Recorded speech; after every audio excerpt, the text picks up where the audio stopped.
Assalamualaikum warahmatullahi wabarakatuh. Perkenalkan, nama saya Rindu Patricia. Baiklah, saya akan menjelaskan keterbatasan analisis proksimat dalam kerupuk tepung limbah cangkang tiram. Analisis proksimat merupakan salah satu analisis mutu yang dilakukan untuk mengetahui nilai gizi pada produk pangan.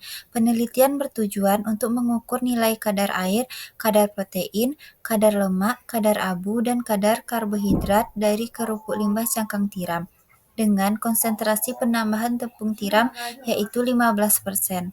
Dari penelitian yang dilakukan, maka diperoleh hasil kadar air yaitu 8,16%, kadar abu 5,75%, kadar lemak 3,03%, kadar protein 2,93%, dan kadar karbohidrat 80,13%.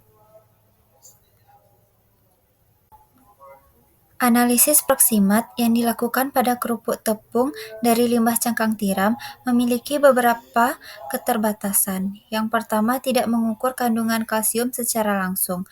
Meskipun tujuan penelitian adalah memanfaatkan cangkang tiram yang kaya kalsium, analisis proksimat tidak mencakup pengukuran kadar kalsium secara spesifik.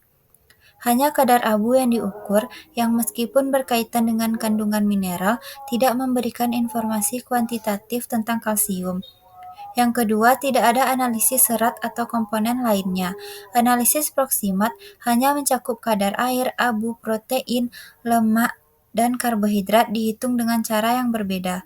Komponen lain seperti serat pangan, vitamin, atau mineral lain selain yang tercermin dalam abu tidak dianalisis sehingga gambaran nilai gizi tidak lengkap.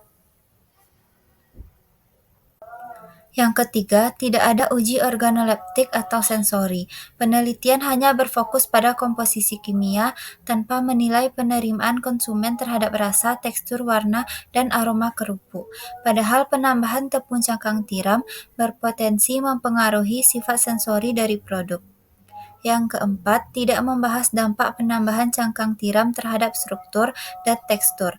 Meskipun disebutkan bahwa cangkang tiram mengandung kalsium karbonat yang keras, tidak ada analisis mengenai pengaruhnya terhadap tekstur kerupuk setelah penggorengan. Hal ini penting karena kandungan mineral yang tinggi dapat mempengaruhi kerenyahan dan kepadatan. Yang kelima, tidak ada perbandingan dengan standar nilai gizi lainnya. Hasil analisis dibandingkan dengan kerupuk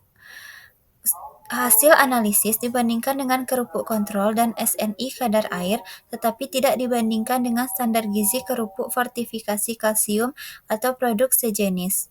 Tidak ada penambahan apakah kerupuk ini dapat dikategorikan sebagai sumber kalsium yang signifikan. Selanjutnya, tidak ada evaluasi keamanan pangan. Cangkang tiram sebagai limbah perairan berpotensi terpapar logam berat atau kontaminan lingkungan. Tidak ada uji logam berat atau mikrobiologis untuk memastikan keamanan konsumsi. Yang terakhir, perhitungan karbohidrat dengan by difference. Kadar karbohidrat dihitung metode by difference 100%, dikurang air, tambah abu, tambah protein, dan tambah lemak, sehingga mungkin termasuk serat dan komponen lain yang tidak teridentifikasi. Hal ini dapat menyebabkan overestimasi kandungan karbohidrat sebenarnya.